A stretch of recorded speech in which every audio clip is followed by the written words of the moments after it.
How's them people? Let's bear with my wee second here. I'll get this sent to Gav. So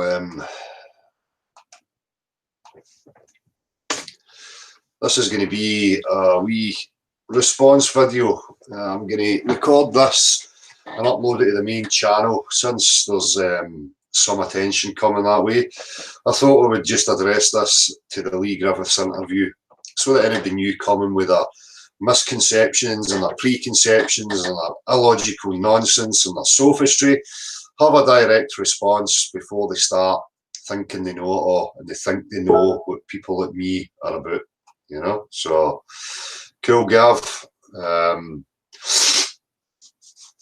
So you know, I'll just start this off before Gav comes in here.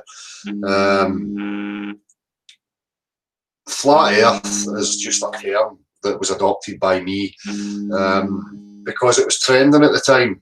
You know, there was a question being asked in regards to the shape of the Earth, and I could see that that was starting to trend. So you know, I use that term, flat Earth. Now, for the majority of people, flat Earth comes with a preconceived, loaded image of what they think flat Earth is. It comes with a narrative of people were stupid, people were retarded because they thought the Earth was flat and we're going to fall off the edge. You know, back in the day, yeah, you know, they do nothing but recite, you know, material from 2,000 years ago and this character from 500 years ago and blah, blah, blah. Well, the majority of these people back then assumed that the Earth was a level plane. That's where they got their tools of navigation and construction, from understanding the level plane. So you'll need to excuse me, I'm a wee bit bummed up today. So, you know, people are coming with these programmed responses that they think are their own thoughts without realising that, you know, the propaganda machine has implanted those thoughts in you. You heard it through your media, your school, you know, education system, that, you know, people who believed years ago that the Earth was flat were just retarded monkey cave people, right? So, you know, as I said, it comes with these images of pizza dishes flying through the vacuum. I'm not going to get into the details of, you know, the aspects right now. I'm going to wait till Gav's here. But people like me certainly do not subscribe to any mapping model of a flat Earth because the reality is very simple. We're being fed utter bullshit from institutions about the reality that we all share. And once you realise that it's utter bullshit, it leaves you in a position of not knowing what the full dimensions are. And I can state confidently and affirmatively that the Earth is demonstrably level.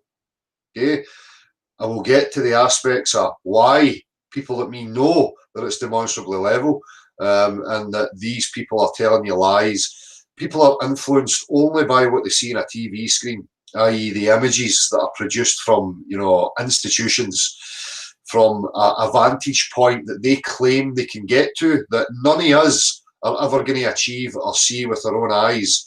And I'll get to why it's impossible for what they are claiming later on in this video.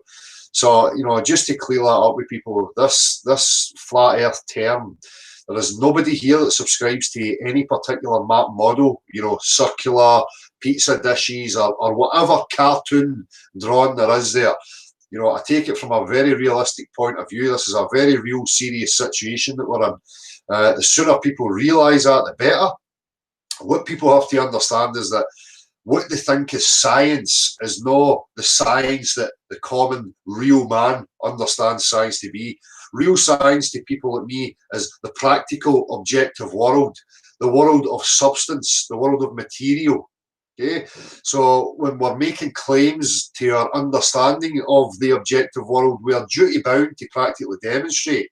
That's what real science is. That's what gives you the technologies you have right now, all the trappings that you have in your life that make your life easier, more comfortable, all the things you take for granted. These are based in the substance. They're based in objective reality. That's how we find things and we progress. So the science of the globe is something totally different. It incorporates a lot of mathematics, which is a language.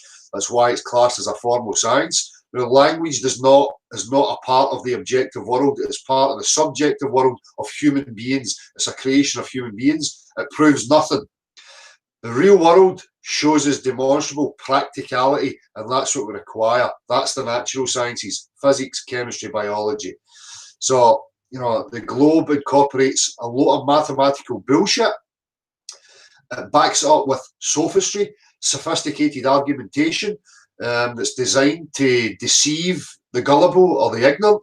And it also employs imagery through a TV screen. With those three aspects, they have managed to dupe people and sell them a false narrative of where they actually are. So for me, people like me, that's why there's so much dysfunction in the world. This is why we have so many ridiculous religious institutions, spirituality, disruptive, you know, crazy psychotic behaviour, because human beings have been robbed of their psychological foundation, that being where you actually are, why you're here, how it came to be. So the fabricated nonsense stories about Big Bangs 14.3 billion years ago, something from nothing, complexity and the workings, the Goldilocks principles all happening to just come together with no rhyme or reason, just pure chance. It's just all crap. It's all designed to psychologically disempower the individual, to make you feel like you're worthless, to put you in a position of fear, anxiety, stress, bewilderment, so that you'll just adopt any old delusional belief or idea or concept about life. So you're told life is this way, this is what life is, this is what you should do with life, this is what people have done before you with life. You get a job, you get married, you have children, you chase your tail. Okay, these are ideas and concepts that people grasp at. They're no reality, they're no real. Okay, so that's only achieved by blinding people to the true reality of where they are. So, as I say, it's demonstrable level. What the full dimensions are, I don't know. I don't know if there's limited barriers with, you know, the possibility of exit points, or whether there is no barrier and it's infinite. That's anybody's guess. What we do know for a fact is that we have restricted areas that the common man is not allowed to freely explore. If you doubt it, you can go and look at it and understand. You know that you have a passport, you know there's border controls, and you also know that there are restricted areas that you need clearance to go to. So there's specific areas like the northern, what we know or think of as the North Pole, and the southern area, the South Pole. These are restricted areas that are military controlled, and you are not allowed to freely go there and explore. So you have to realise that there's questions to be asked there. Okay, so as I say, I don't know what's there. I don't know what's beyond it. If there is anything beyond, if we're enclosed, if there's a way out, who knows? What we do know for a fact is that it's not a nature-defined testicle, blue testicle. Okay, and I'll show you why just as soon as Gav arrives. So while I'm waiting, I'm just going to say hello to whoever's here in the chat box. Rebecca's way. Rebecca, I need to apologise to you because I've just not had a chance to return the email. Hopefully we can hook up really soon and get you on for a chat. I'm really looking forward to that. It'd be great to have you here. So just thought I'd address that while I see you there. Tony Dixon, Tracy Story, Andrew Calvert, West Coast Wisdom. The line's not going to be open until, you know, later on, once we've said what we have to say. So as I say, this is going to be addressed to, in particular, you know, it's surrounding the Leigh Griffiths interaction that I had. For anybody that doesn't know, Celtic Football Club, Leigh Griffiths is a striker, he's a player for Celtic Football Club, and I just happened to get a chance, you know, meeting with him. Now, it's been represented in the media that, you know, Leigh Griffiths was hijacked and pounced upon. I mean, the guy was there speaking to somebody outside Celtic Park. The place was absolutely empty. So I asked the guy, and he kindly, you know, accepted me putting the camera on and speaking to him, which I was surprised at. The guy, you know, didn't have any necessity to speak to a stranger, especially somebody that's sticking a camera in his face. So again, it says a lot for the guy that he's extending himself to take the time to speak to somebody strange, you know. So I really appreciate it. I don't know if you're going to see this, Leigh, but respect to you for that, and I appreciate you taking the time to speak to me. And I hope that you know, and anybody that's involved with you in the club knows that how the propaganda works, how you have people that spew hatred and talk ridiculous nonsense. Yeah, you know yourself, your objective walk is what you do on the park, and that's what speaks for itself. So I'm asking you to do the same here. Don't listen to propaganda. Investigate things for yourself. You know, you're not doing yourself any justice by listening to bullshit and hearsay and how the media slants things. Everybody should be aware of how the media slants things. So I hope that you and anybody else involved at the club has a real look at it. You know, everybody up there already knows how corrupt governments are, for fuck's sake. You know, the history's there. The people already know how corrupt the fucking governments are. So there's no limit to how far the corruption's going to go. You know, and this is no different. They'll be fucking lying to us about where we are, and they've been showing us cartoons and, you know, movies on the TV to convince us that we're somewhere that we're not. So, anyway. Guybrush Threepwood, Tony Dixon, Jordan Davies, Chelster Deluxe, Harry Hepworth, Gosler Golden V, Diana Stewart, Jono Mc89, Stephen Watson, Anonymous, George, how you doing? Oops, it's jumped. Boom Me, Stephen Watson, Pat Mustard, comment. Well, hopefully the seed did get planted, but you know what it's like, especially when people have, you know, extravagant delusions and distractions. It's very easy for them just to forget about it and get caught up in their luxury lifestyles. So who knows? Who knows? Eventually it's going to get to them. Everybody's going to have to face this. Kehoe is Dale using the Griffiths thing as an advert? Of course I am.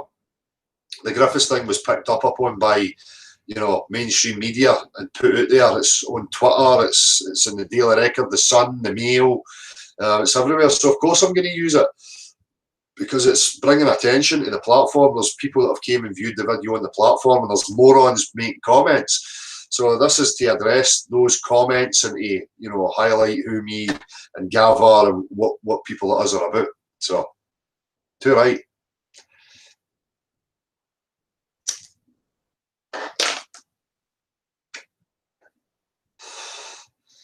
As I say, you know, I've just set up a tweeter, or whatever it's called, Twitter. People tweet, but it's called Twitter. It makes no sense to me. So if anybody's interested, there's a Beyond the Imaginary Curve that I have on Twitter. So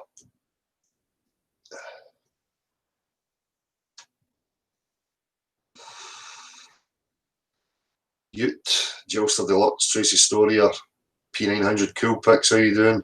Big Nicks. Right. Data footprint. Twatter, aye, Twatter. I need an Instagram, fuck's sake, don't make it worse. You know, I thought I was on the cutting edge when I opened up my Twitter account.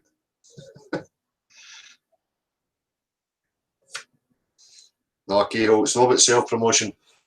It's about pursuing the avenues. You know, as I say, one of the videos on Twitter has got nearly 600,000 views, and there's commenters in there. So in order to access it, I had to make an account so that I could go in and see what the comments were like.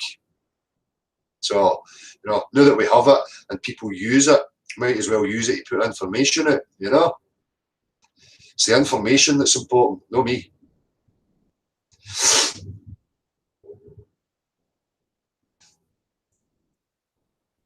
Tommy Leigh, wait, so there's something more going on about the interview you did with someone? Yep, it was the Celtic Park activism too. I managed to get to speak to one of the players at Celtic Park. So the mainstream media have picked up on it and put it out there, which to me says a lot. Again, you know, they're quite actively putting it up there and trying to slightly ridicule it. But, you know, at the end of the day, it's just going to keep bringing people's attention to it. So you have to ask why.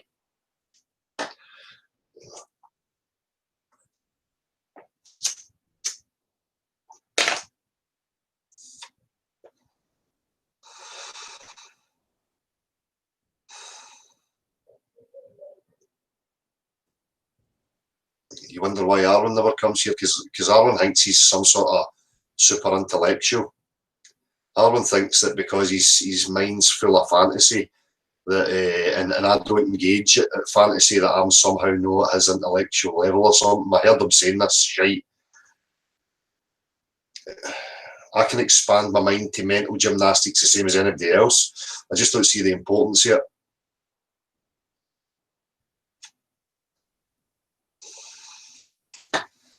Sean Caldwell, you're a Celtic fan. I'm a football fan, and if I'm going to watch a game, that'll be my choice, is to watch Celtic, purely for, indulgence. Not that it matters to me. It means absolutely nothing.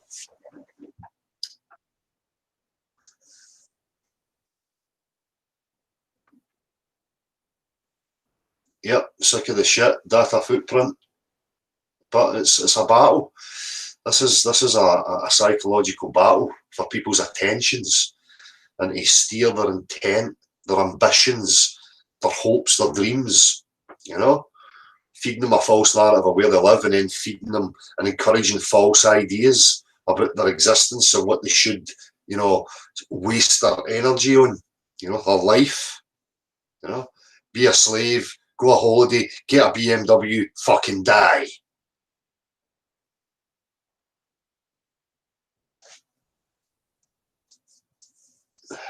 Play Sad But True there. I don't know if I can remember Sad But True. So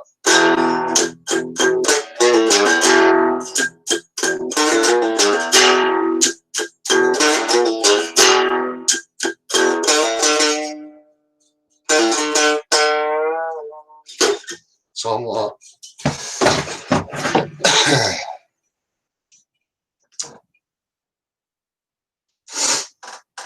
Dan Tibbetts, how you doing, mate? Jack Dunphy, how you doing? I would like to know that as well. Who gave the tip off, and look how quick they are running with the story. That is the only news. Five Arts Liberalis, how you doing?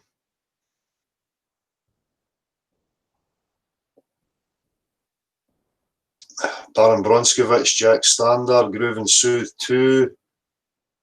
Oh, shit.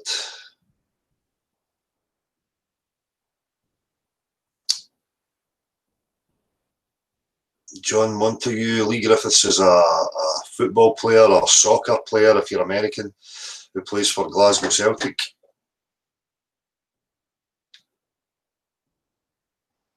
Magentica, for anyone that doesn't know, Eric Dubai finally released his latest book, The Flat Plane children's book, which has been a year in the making. It was good to see that. It's good to see some work being focused and targeted in that area. So,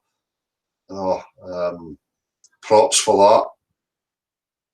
And people should check it out and share it, download it, pass it about family, get the kids involved with it, reading it.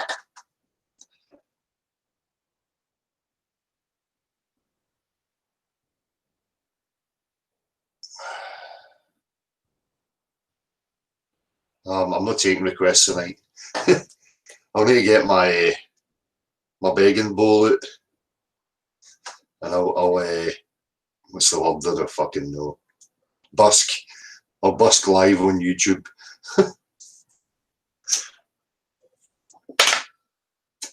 Instead of real money, you can just send me your love and lights and all that shit. and I'll open up and hopefully accept the love and light beams that are coming my direction.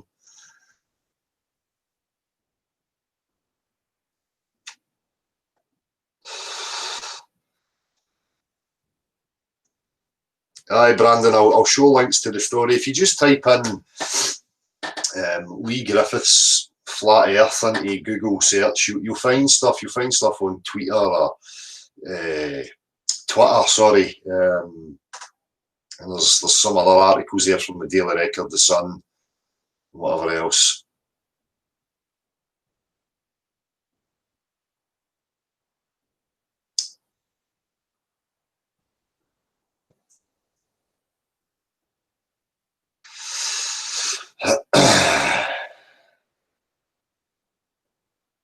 as I say, I'm not going to carry on with this. So, Gav, are you here, Gav?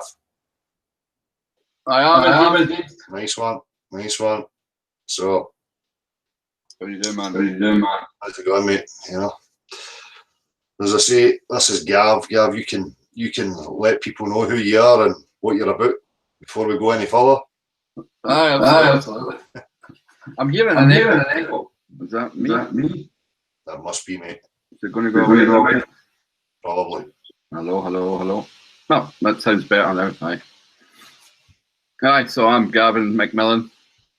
My name. I have a degree in mathematics and physics, but I'd like to make very clear to everybody that that degree does not mean fuck all when it comes to ascertaining whether you're living on a spinning ball, because we ain't. It's clear to anybody with common sense that that is not the case, and we've all been duped and deceived, including people, in fact, probably even more people that have been educated in the way I was, tend not to see it. So yeah, the reason I'm here is that I want to make sure that people understand that this isn't just about the common man, to which I also feel myself in that same category, but also academics should be looking, or any professionals should be looking at this topic and giving it their full discernment and analysis, because I'm not the only one. There's lots of engineers, there's lots of professional people that are seeing the same problems we see, and the absurdities that have been being told, the contradictions that hold. Water does not bend, conform to the exterior of shapes. You've heard that before. We have problems understanding how our vision works, and they play on these things. Mathematics is a formal science that can be used to manipulate and deceive like any other language. So I don't think there's a global conspiracy of scientists who are all set out to deceive us. I think they are being deceived just as much as I was, and I think it's easy to be deceived. Nobody should be under any pretense to think that they're immune from it. But yes, there must be people with an agenda to stop us exploring and finding out the true nature of this reality. So all I can say is everybody out there who has a professional job and applies what he knows from his own common sense experience and direct reality to that will come to the same fucking conclusion that Dell and I have come to. That, and there is no other logical place to end up. You know, if you're a direct realist and you don't believe in metaphysical fairy stories, then that's the only place you can arrive at, is that what we're being told is a lie. It cannot possibly be true. We were all born into this, and we all need to snap out of it, and everybody has an individual responsibility to do that. Don't look to anybody else to save you. It's the same bullshit they've been peddling, whether it's a Jesus or a God or something else. We're all responsible for our own future right here and now. Yeah. So don't wait, don't hang about, just get right in about it, jump in with both feet and find out for yourself what's going on, where you are. And that should be the inquiry that we all do. Dismantle your belief systems and get active. Well, that's a good point. That's a good place to start. So, you know, I'll just kick off by mirroring that exactly. You know, there's a common misconception that everybody has to be lying. I believed it and assumed it to be true for, you know, the best part of my life, 36 years, 37 years. So I wasn't actively lying when I was talking to people about it or telling my children about it. I just assumed it to be true. And that's the case for the majority of people. They're born into this, and they're told it from a very young age, and it's saturated through your education, your media, you know, all walks of society. You know, you're being bombarded with this outer space fantasy, globes everywhere, to reaffirm and to keep that hypnotic trance going. So first and foremost, not everybody is in on the lie. You don't require everybody to be in on it. You just need enough people to make it happen, and the rest of the people will believe it. So people are not educated properly in understanding what the sciences actually are. They're just told that science is this broad term, and that any authority that uses the word science, they must be telling the truth. You need to understand that there has to be a separation of the sciences. the sciences that we depend upon in order to show each other and what our findings are about objective reality are based in practicality. So anybody making any claims to any substances in their behaviours is duty bound to practically demonstrate it. So, you know, that leads us on to the, you know, we can start with these points. So, you know, and direct realism, I just want to clear that up as well. You know, again, with the science aspect, look, there is no human being that has anything different from you and I or Gav or anybody else. You have the same senses, you have the same faculties, the same abilities to discern and understand and have a look at the reality that you're living in. There are people in specific avenues of expertise that deal with actual reality, substance-based expertise that you can learn about and you can pursue. That's fine, that's not what we're talking about. In regards to a human being just assessing their direct reality and how it operates, that's in everybody's capability. So you don't start with a fallacy in your own thinking of appealing to an authority, like, oh, well, you know, Neil deGrasse Tyson or such and such institution says so, and there's so many peer-reviewed books and articles that say such and such, and people for thousands of years believed it to be true. You know, no appeals to, you know, authorities or consensus. These are fallacious, you know, reasoning. You can't employ that. We're asking people to strip it back to be you and assess the world for yourself without the influence of external authority, because they're just, you know, contorting and warping your perception.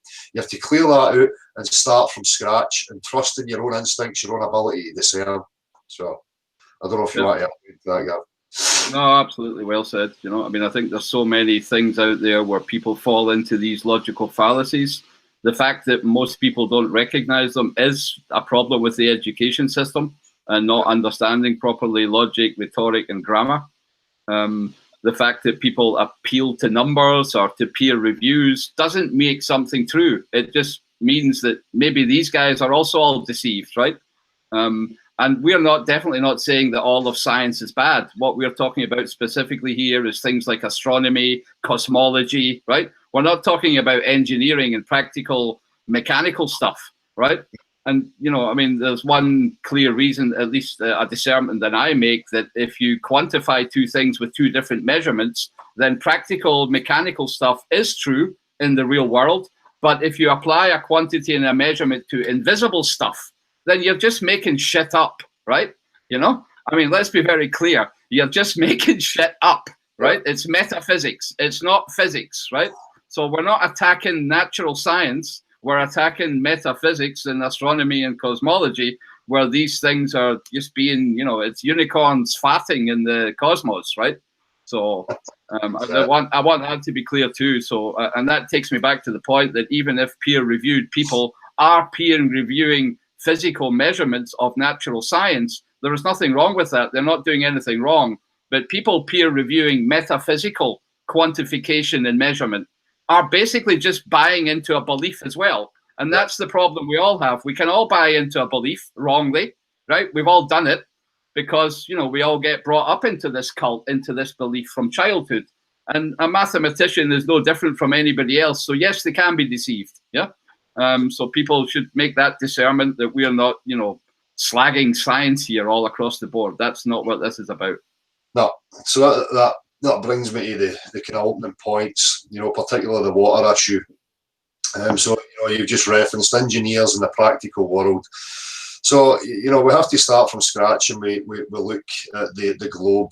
And for me, you know, the very first thing that stands out above all is this, you know, expected belief that liquid water has the ability, the capabilities to bend as if it has elasticity, and it has the ability to support itself and hold and maintain elasticity to display convexity upon its surface. So anybody who, you know, is even remotely aware of the reality knows beyond any shadow of doubt that that's absurd, because everybody knows the surface of liquids does not have that ability. It's known and it's understood that liquids will take the shape of their container and that the surface is always horizontal. You may have waves and swells and motions, but the body of water as a whole is level from one point to the other. Demonstrable, absolute fact of everybody's reality. So when I throw it in there, have you ever seen bendy water? It's done in a jovial, you know, sarcastic laughter mannerism, but the point's valid. That's the facts. That's what reality is. That's how it operates. As I say, we understand it and we apply that knowledge to building canals, dams, to building construction, you know, for everything, to make a cup of tea, to run a bath, to fill a swimming pool. Everybody understands these things are an absolute fact. So right there and then, the globe has a huge burden of proof to demonstrate, you know, no explain, because explanations don't mean anything. Again, we have to get back to how do we prove things to each other about the reality. We make a claim and we demonstrate. So if we start there with that one, liquids, standing bodies of water, do not bend. That's a fact. Okay. So then we have to look at, right, so let's look at what they try, how they try and explain it away, and what they use to try and justify it. So are you all right here so far, Gav? You want to add anything in there before I go on? No, I think it's perfect what you're saying, you know, and maybe just one qualifier. So, you know, the facts of life are that water is level and contained. Otherwise, it flows. Yeah. And as you said, it scales, right? Cup, bath, swimming pool, dam, you name it, to, you know, large standing bodies of water, which I've seen many a time on the west coast of Scotland, as far as the eye can see, right? And further, as far as the telescope can see, it's a large standing body of water. So, and it does not bend. So if somebody comes to you with a hypothesis that says water can bend and it goes against the known facts, then that is an absurd way to do science. You can only go from facts and deduce things, and it's all right for us to ignore false hypotheses. But when people come with a hypothesis and argue against the facts, it's just wrong science. Yeah. So I just want to qualify with that. So that equates to practicality. You know, the practical world shows us, yet the language is trying to tell us something else, only because they have these images. But we'll get to the images. So some of the avenues that they pursue to try and convince you that liquid does have that capability is just like Gav says. You know, they'll come with a hypothesis, a language, long-winded explanations. Then they may use things like boats disappearing straight out in front of you over the horizon as proof, curvy, bendy water. Now again, you know, for people like us, we start from the understanding of knowing that the water is level. So we have to then look that it's an optical phenomena that's happening there. And we can see these optical phenomena recreated in other places. I'm just going to get a wee video up just to highlight that. Sorry, Gav, I don't know if you want to pipe in here right now. So. No, I mean, that's a topic that's close to my heart as well, is to understand exactly how these, you know, phenomena, these visual phenomena actually work, and to dissect and dismantle that nonsense story of, you know, ships disappearing bottom up because they're going over the curve. Anybody can go out on a day and prove for themselves that it has nothing to do with that. It has to do with your visual limits, how your eye works, how things, you know, vanish into the so-called vanishing point, and the science of the phenomena in there is not clear to anybody yet. It's not absolutely 100% clear, and that's what they're playing on. Absolutely. Yeah. So, you know, the dimensions of a ball or sphere dictate that the sphere curves equally in every single direction. So this is part of the sophistry that they use. They're playing on optical phenomena, and the lack of, you know, factual-based science in regards to your eyes and how they work. We know that in visual perception, you know, we see in like a pyramid type tunnel where the floor rises, the sky comes down, and the walls will come in. Now, I'm not going to get into huge explanations. I expect people to get these fundamental basics from their experience. You know, things get smaller in the distance. You know that the floor's rising up to meet your eye, the sky comes downwards, and the walls come in. So you can look up a rail track and you can see that they converge. But you know that those parallel tracks never meet, but to your vantage point, they look as if they are meeting. So they're playing on visual phenomena, and just to show that, you know, these things can be recreated or seen not only over water, but you can see it on land. So just bear with me quick, Gav, just to share this wee 10-second clip. Yep, absolutely. Just to make the point.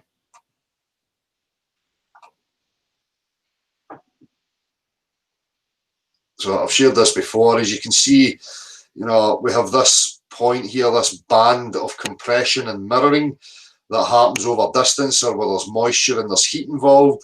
And at the point closest to the ground, that's where it's most condensed.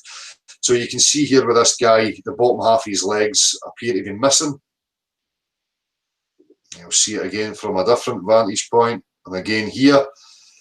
And you can also see that these other objects are the same and they're being mirrored, and they sit in this band here. So that's pretty much what's happening when we look over long distance, particularly over water, because, oh shit, am I still here? Did I press the wrong button there? No, I hear you. So we can see this optical phenomenon. It can be recreated in different places. So when they're telling you that you see boats disappearing straight out in front of you, as I say, the dimensions of a sphere dictate that it should curve equally in every direction.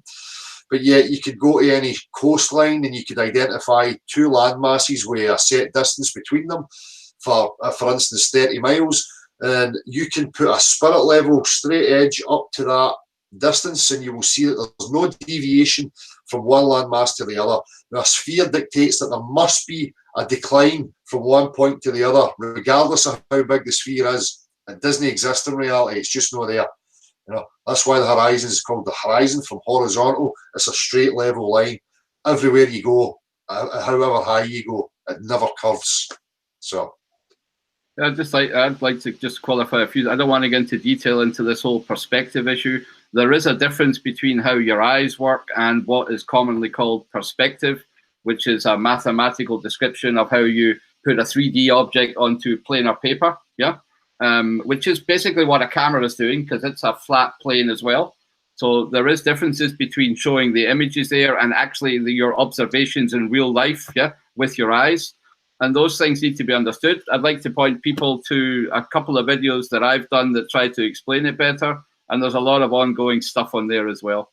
So perspective is a fairly complicated issue, but it's also a big part of the deception, if you ask me. They're playing on exactly that, how should I say, missing knowledge that general people have, or they're simplifying or dumbing down a lot of the things that they tell us about perspective. And they're certainly completely ignoring it when you have an explanation of a ship going or disappearing bottom up. They never ever mention that it even has anything to do with it, and you can see then already that there's a problem if they're not bringing every single part of the observational experience and looking and analyzing it, but just cherry picking what it is they want to talk about, i.e. it's a curve that's making it happen.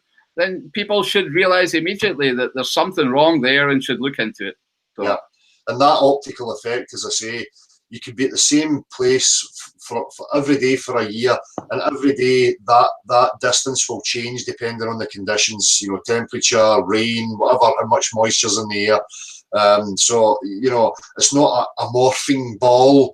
It's got to be a ball with set dimensions as they claim it is, and it would always be the same, but it's not. It changes from one day to the next how far you think that ship's disappearing over the curve of the Earth. So exactly, there's atmospheric conditions, and people are different.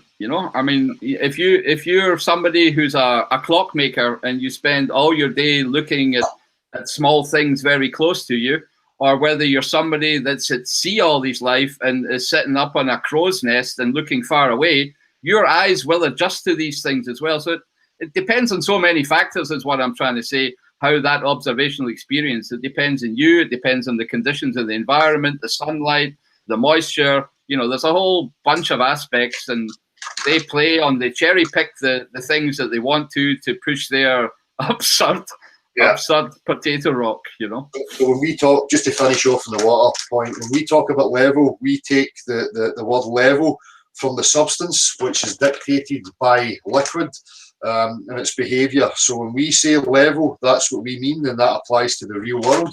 When the globe says level, it has to redefine level. And I'll let Gav, you can explain what the redefinition is. Yeah, there's also a video on this channel called Level, understanding the word. So even though mathematics can redefine level to be the tangent plane to a perpendicular to the center, and then level is for them always level, which means we can stand upside down on a ball, right? So, and still felt we're level. That's just a redefinition of a mathematical formal language, right? And mathematics is, of course, a tool for the physical sciences to do calculations. But just because you change the definition of a word in a formal language like mathematics, again, people, it does not make it true, and it does not correspond to our reality. Level is what water does anywhere you look, and it stays level, which means we're on a level plane, yeah, and it's contained in some form or another. Exactly. Unknown to us yet. Yeah. So there's so many aspects that we can point to, but I just want to use a couple of points quick just to show the justification for the initial doubt in the globe, and then after that I'm just going to show a couple of videos, and then I want to get to the comments section under the video so that we can address some of the comments that are coming in, just to highlight the shit that goes on in people's minds. So, for me, right there and then, talking about the liquid, that's it. It's game over for the globe. That's a fundamental fact. Nobody can practically demonstrate, even in their explanations, at what specific scale does the liquid start to display elasticity. And what I mean by that is the surface being able to contort and bend and remain in that bend, so it's like an elastic. It's just absurd. It's never going to happen. So, Sorry, just on that point, I mean, that is one of the points. If you ask a glober at what radius of a sphere does that effect start to take place, then it's one of the questions they can't answer. It depends on molten cores and the size of the planet and millions of years, and it's spun and wobbled, and it's now that's where they go all over the place, because it's demonstrably nonsense, and they've had to patch that bullshit theory with so many different arguments over the time, So, yeah, sorry, I just wanted to point that out. No, that we might as well just touch on the false equivalencies that they also use in regards to the water. So, you'll get them showing like a drip of water on the top of a coin, and claiming that proves that bodies of water do indeed curve. Well, it's a false equivalence. For a start, they're showing you on a flat surface, which is not a sphere, it's a flat surface. And at that very small scale, we have surface tension and adhesion. And we know about these things and meniscus that apply to very small scales of liquid. When liquids and drops formulate into a body, the behaviour is very different. It no longer maintains that ability to display convexity and surface tension to that level. So they'll use that. They'll use drips hanging from a leaf. What else will they point to? They will point to meniscus. Again showing you in a container. That the liquid's behaving like this and climbing up the sides of the wall. But again, it's false equivalence, because their claim is that it's a globe, the exterior of a round rock, not the inside of a glass or a container. We know that liquids take the shape of the container. We understand meniscus at a very small scale, and adhesion and surface tension. So these are false equivalencies that the globe cult tries to incorporate. Disney back up, the narrative of vast standing bodies of water being bent and displaying it upon a surface. It's just totally absurd. Yeah, again, these small scale effects of water in small containers or in small, how should I say, amounts or quantities, they're well understood. Yeah, nobody's denying that.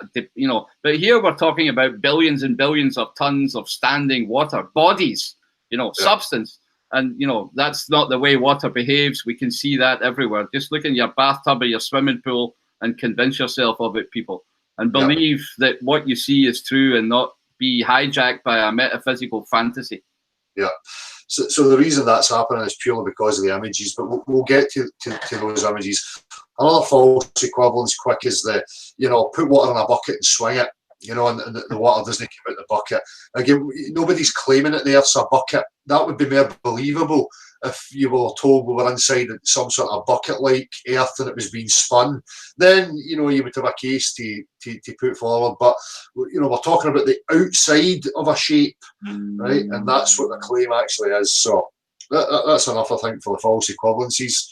Well, the other one would be free fall. The fact that in free fall, in a moving frame of reference, they will try to adopt this, how should I say, equivalency of two different things and say that's the way water behaves in space. But as we all know, they're just doing parabolic maneuvers in an airplane, or green screen and stuff, which I think we'll get to later. But that's another obvious false equivalency that do. And people, these are all logical fallacies that they can perpetrate on us because we're not aware enough of them and we don't bring that discernment to the table. So yeah. The power's been handed out through generations further and further, to the point where people are just believing what they're told and believing and putting faith in these high priests of the science institutions that they're telling you the truth, and it's just not the case. So people need to rein it in and trust their own experience of reality, because that's what's important. So moving on from the water, that, I mean, they're right there, and then the game for the globe is over. So we'll now go towards like NASA.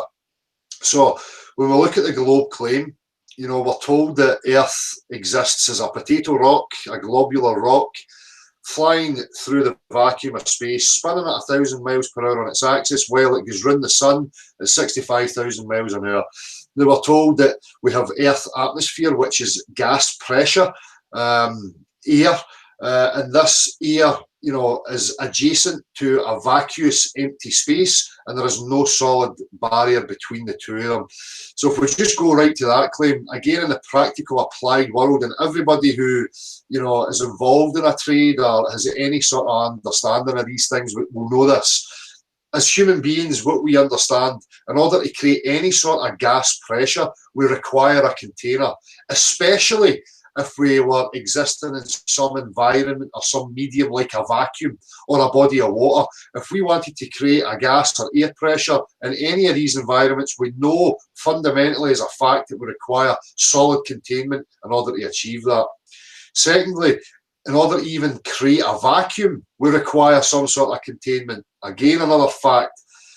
The relationship between both the pressurized environment and the vacuous empty environment shows beyond any shadow of doubt that they cannot exist side by side without solid containment from each other, or they will find their equilibrium. They will equilibrate between each other. Fundamental fact. So right there and then, the claim that they're going to the vacuum of space, which is adjacent to your pressurized environment, is totally refuted through practical understanding of how nature, reality actually works. So, yep. I mean, according to their claim, I could have my head in a vacuum and my feet in a pressurized environment, you know, and just hang there, you know. So, you know, it's absurd. You know, as you say, again, everybody needs to look to their direct reality, compare it to what your everyday experience is, understand that that's an observable, demonstrable fact, but what they're telling us is not. And all they have is images from space agencies to do that. And, you know, as far as I'm concerned, that's what they had to do, right? They had to pretend that it was capable for them to remove themselves back into this vacuous space, to look down on a globular Earth, to sell us that story even more powerfully than the religious priest did. If they're going to move from priesthood or religion to another religion that we call science nowadays, yeah? And again, I'm talking about the cosmology, the astronomy, the bullshit metaphysics, right? I'm not talking about practical engineering. But the only way for them to basically make that jump is to pretend that they can show us these pictures from space. So that's a good point, because the majority of these idols that we've been told through history, if you look at it, they were involved heavily with the religious institutions. So the religious institutions have just moved from one form of control into another and adapted with the times, up until the point where they had, you know, sophisticated enough technology to start producing, you know, the images that we think are actual photographs, and they're no actual photographs. So we'll move on to that. So again, we understand how liquids behave. We understand what's required in order to have a gas pressure in the first place, and its relationship with a vacuous empty space. So they're right there, and then you know that they're bullshitting. So the other aspect of the air pressure is that we take the pressure from sea level, and as we move up, that pressure decreases. That's because air has mass to it, and the column that you take your measurement from is bearing down, it has weight to it, and that's where you get your first reading. As you move upwards through the column, you have less above bearing down, so you're getting a less pressure reading. So it's the same as going into a body of liquid. If you go into a swimming pool and you're at the top of the swimming pool and you start to swim downwards, you will feel an increase in pressure because there's more mass above bearing down, creating a greater pressure. So I don't know anything else to add with that point, Gavin?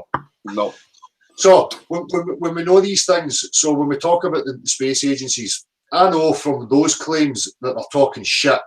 So once I'm committed to that and I understand that they're lying, I can then predict, okay, well, what they're showing me, there's going to be anomalies, there's going to be flaws, I'm going to be able to find things that shows that they are lying. So what I'm going to do now is I'm going to share some wee clips of, you know, NASA and the space agencies and some of the antics that they get up to that show you quite clearly that they're using deceptive means to try and, you know, give you a false narrative of the world you're living in. So just while you're doing that, I'd just like to qualify on these three main points. So as far as I'm concerned, water is one, that's the only thing you need to be able to contradict the globe claim.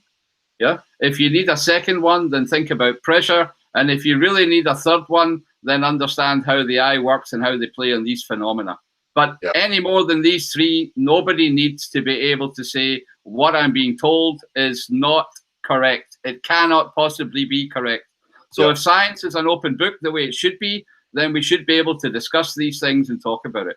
I just want to... What I would add to that is the geometry that's assumed in order to construct and to navigate and to have any sort of travel assumes a plane. You know, so, you know, it's all there for us, you know, how aircraft work, how we navigate, how we construct. It's based on a planar geometry. That's the underlying assumption. So, again, you could go further into it and we could get further into it, but we're not going to do that right now. I'd point to other videos. So, you know, there's videos on this channel. I've got some videos on my channel, you know, so, and there's lots of other good content out there that people can see that these things, that's where you can see the deception, how they're playing on, for example, mathematical, geometrical concepts, changing definitions of words, you know. But yeah, the world we live in is based on planar geometry, on a level surface, and not their definition of level, the definition of level that water brings, the stuff that covers most of this fucking earth. So, you know.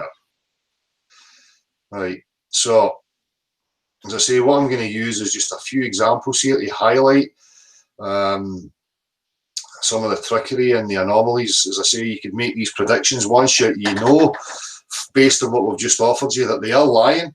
Then you can make the predictions that you would find these kind of anomalies and they exist. So let me just share my screen. So the first one I'm going to share, what's this? This is from Antonio Subarats. It's because in this door, mainly. So we're looking at this door there. Oh, you bend. Did you see? Look, bend. He kick it with his heels. Bend. Bend. It's not a trick of the light. You bend. Bend. So it's quite clearly obvious for people to see the warping of this. Oh, look at horrible maggots coming out of a not very delicious fruit. There's the door. This is a bend. It's a bending. Look. Oh, this is really, really bad bending. This is not metal. What is this? Why this door? So I'm just going to stop that one right now. As you see, anybody who knows the claim that they make about the conditions, that would be an absolute absurdity. I mean, what are we talking about here? Rubber? Are we talking about cardboard? I mean, you know, we're talking about the extreme environment of the vacuum of space here. So, you know, there's an anomaly right there and then. Anything to add to that, Gav? No, it's just preposterous the way they show their space equipment, right? Whether it's the lunar modules or, you know, that look as if they're held together with sellotape and sticky tape, you know. I mean, it's absurd to think that, you know, a bendy door made of cardboard or a lunar module could go anywhere through what they tell us is up there. So they're making own mistakes and inconsistencies in what they're telling us and what they're showing us. And I think it's probably because, you know, you just can't keep that deception up that far, you know. I mean, for me, it all looks as if most of it's done in a swimming pool or with green screen, you know. So I think it's a mix. It's a mix of that, green screen, swimming pool, the vomit comet, you know. The other aspect for people to remember here is if they do some research, if they go back and look for footage, any rocket launch that you look at, the rocket will take off vertically and then it will start to lean over until it's horizontal and it goes out of sight. Now, the camera will then usually cut to cartoons, so some sort of, you know, computer-generated image of what they're saying is going on, and the people that they're telling you are in these rockets you will never see a full transition from the minute that rocket leaves the ground, uninterrupted, all the way to their destination. You will see it going out of sight, and then they will cut, and then the next thing you're going to see is these supposed astronauts in the space station. You'll never see a full uninterrupted journey ever. Yep. And I just wanted to point out that, you know, even though we are now showing these images of space, we know it's a distraction, right? We know that most of it's just made up shit, you know, like the Star Trek warp drive, you know, and there's actually no point necessarily, in, at least from my perspective, looking too deeply into it, because, you know, it's just a way that they're trying to use to fortify the belief system in people. Yeah, they're not actually showing as real science, you know. They blow bubbles and play guitars and chase each other with gorilla suits, or, you know, they just do fucking nonsense up there, right?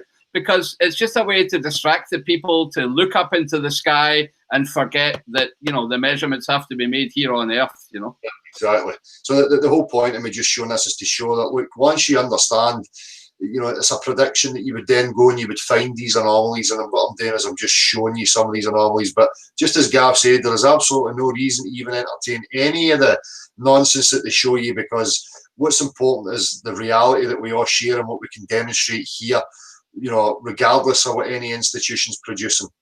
So yeah, I just wanted to make sure that people understood we're not showing this as any proof of the fact that it's flat, right? We're just pointing out the absurdities and the nonsense that they're pulling on us, right? Pushing on us. Exactly. So you can see clearly here with this guy, you know, he's suspended on some sort of wire. But this is what we're looking at here. So augmented reality. So what we understand now is with green screen technology, and I'm sure people who have PlayStations and virtual reality know this now, that, you know, you can look on a screen, that he can be looking at the screen which he's doing, and on that screen he will see objects here that should be there, but as we're going to see right now, there was obviously some sort of mistake, because when he passes the object from one hand to the other and puts it in here, there's nothing there, but you can see him looking at the screen as if he's seeing something.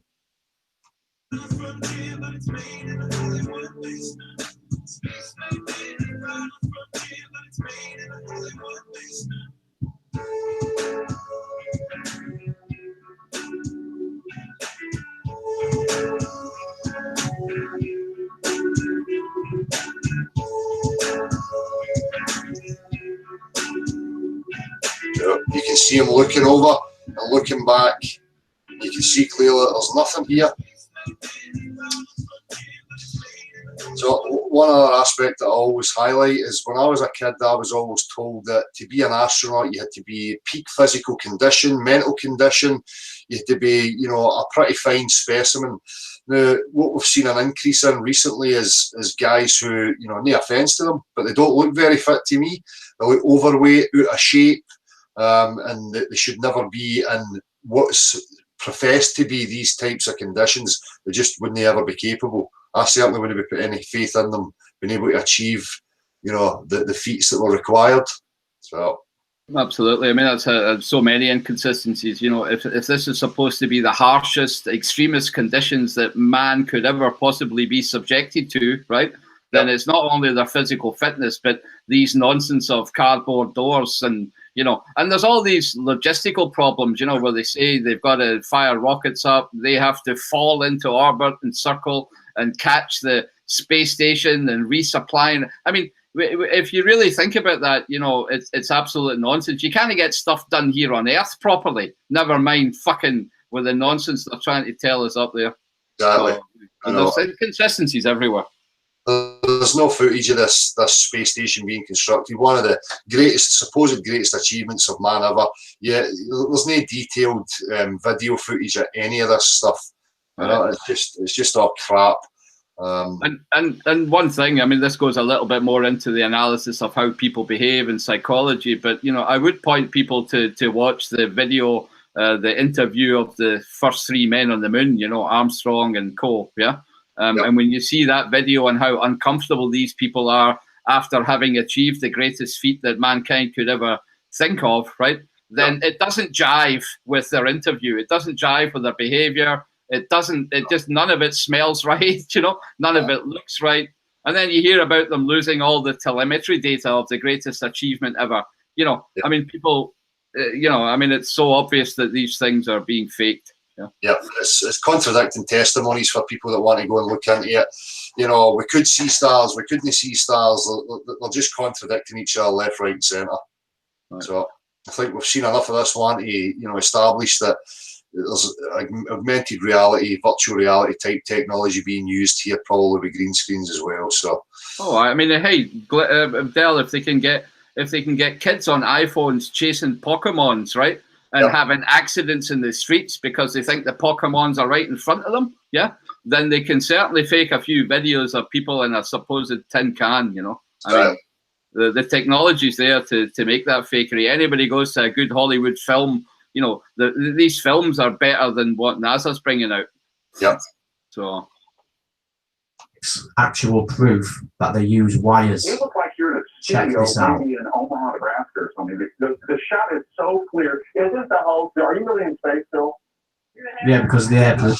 So this is one of the other aspects that they always use with this hair, and you can see clearly that this hair has been, you know, hairsprayed up, because it doesn't free flow, it doesn't move as she moves, it remains in this rigid position. And you'll see that with the majority of the women that have their hair, you know, up like that. So another aspect to look out for is, you know, I've not got any of the videos up here right now, but when you see them in this environment, you will often see them kind of tilted to one side.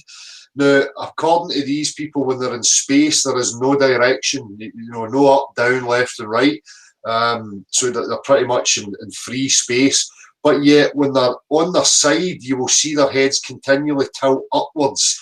So anybody who climbs, or even as a kid you're hanging off or something, you're always trying to maintain upright, so your head tilts upwards to give you balance so that you can try and right your body. It's just a natural mechanism that a lot of these people have not mastered, because you will see them, as I say, sitting at an angle with their heads tilted upwards. There's no supposed to be an up.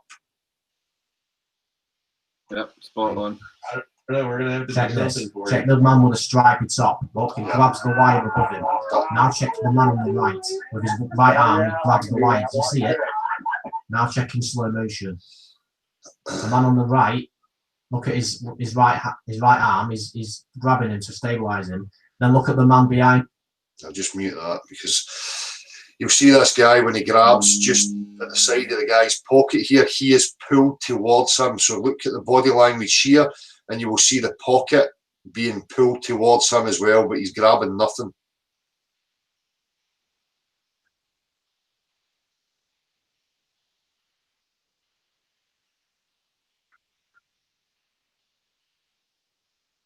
Yeah, I mean, it's preposterous. I mean, they show us flip-flops and, you know, water bubbles, and tell us how they poo and shite in space, you know. I mean, I just don't understand how people can believe it anymore. Yep. So here you can see the trousers being pulled as he grabs the wire that the guy's suspended on. Obviously, he feels it. So people can find that footage if they like. Am I still here? Hi. Yeah. Right, I hear you. Oh, that's not playing anymore. I don't know why. So what else have we got? Oh, my computer's decided to freeze on me. I can hear you okay, man. You hear me? I can hear you. It's just that it's deciding to play funny buggers with the videos. Oh, here we go. What one's this? No idea what's going on here. Right, we've seen this one. So we'll have a look at this one. This is an ad for a project management tool called Monday.com. This is what it looks like, and this is what it feels like. So this is one of my favourite bits of footage. This should show people. I remember when I seen this, I posted it on my Facebook saying that teleportation has now been achieved, and people will understand why in a wee second here. So keep your eyes here. Look, there's nothing there. this model of the Earth. Top left, Dale. Yeah, top left of the screen. There you go. You might know her. So look again. And that's enlist the help of a friend. Taxi. You might know her. Ladies and gentlemen, if you didn't figure out by now, I'm going to be the first man to actually tell you this, that teleportation is officially real. There you go. We are live in the ISS, and guess what? Teleportation is real. Let's go back and relook at that clip again. I thought teleportation was real since Star Trek. Wait. Well, it would appear that this is what they're playing to, you know, that they're obviously trying to appeal to the Star Trekkies and the Star Wars fanatics, and now, you know, they're throwing this stuff in there, and it's like, you know, people really buying that shit. Come on, you know, they're trying to show you that they're at it. Well, I mean, I think the thing is that if you really do believe you're on a spinning ball, then the idea that there's something more exciting out there is in our inquisitive, explorative nature. We want to buy into it if we are stuck in a ball. So, you know, they are playing on our imaginations and creativity, and we like that, yeah, unfortunately. And we need to snap out of it. So, Exactly. So, fed on cartoons all our life. We want more cartoons. We want more cartoons. yeah, well, as I said to Leigh Griffiths, I'm just going to show that quick as well. You know, these what we call images from space and how preposterous they actually are. So I'm just going to show that quick, Gab, before we go to these comments. Yeah, absolutely. So this is the nonsense that they offer, and these are images, they're not photographs. And as I said to you, you know, like Leigh Griffiths and anybody else I speak to, once it's stated to you, it's quite clearly obvious that these are just cartoons, or not actual photographs. And if you wanted to go further, you could find the anomalies with a lot of these images that they're showing you. It's just Photoshop and repetition of patterns and stuff like that, you know? So, yeah, there's so many anomalies in these images as well, where you can see that they've been copied or cropped or changed, and they're not consistent from one year to the next or from one image to the next, yeah? Sizes, yep. And they'll have their excuses that, you know, it's a composite image. It has to be made up of different strips and layers taken from satellites and, you know, going around us. But even the one picture that they managed to shoot from when they were apparently on the moon, you know, has its so many inconsistencies.